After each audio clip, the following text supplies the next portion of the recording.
Kim Chiu naiyak sa birthday surprise ni Paolo Avellino, ABS-CBN bosses. Isang hindi malilimutang birthday celebration ang ibinigay kay Kim Chiu ng kanyang leading man na si Paolo Avellino at ng mga ABS-CBN bosses, at hindi napigilan ni Kim ang maiyak sa sobrang saya at kilig. Sa gitna ng taping ng kanilang bagong proyekto, laking gulat ni Kim nang biglang pumasok si Paolo bitbit ang cake, bulaklak, at may kasamang mga staff at executives mula sa Kapamilya Network.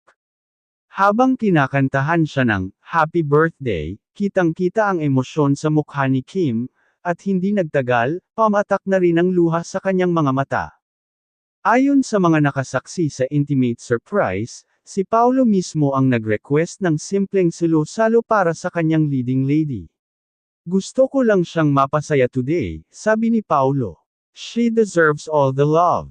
She's one of the kindest people I've ever worked with." Mas lalong kinilig ang fans nang hawakan ni Paolo ang kamay ni Kim habang ibinubulong ang kanyang birthday message.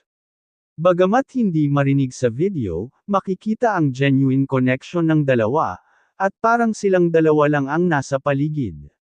Sa isang post, nagpasalamat si Kim sa kanyang team, sa ABS-CBN bosses, at syempre, kay Paolo.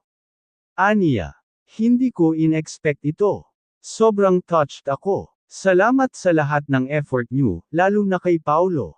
Naiiyak ako sa saya. Thank you for making me feel so special."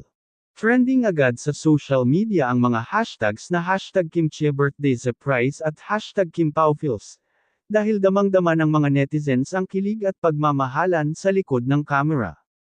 Para sa mga fans ng tambalang Kim Pao, isa itong patunay na malalim na ang samahan ng dalawa, hindi lang sa harap ng kamera, kundi pati sa totoong buhay. At habang lumalalim ang kanilang connection, mas excited ang lahat sa bago nilang proyekto na siguradong puno ng kilig, drama, at emosyon.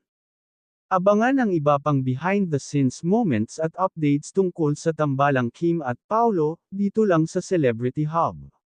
Don't forget to like, comment, and subscribe for more showbiz kwento and exclusive content.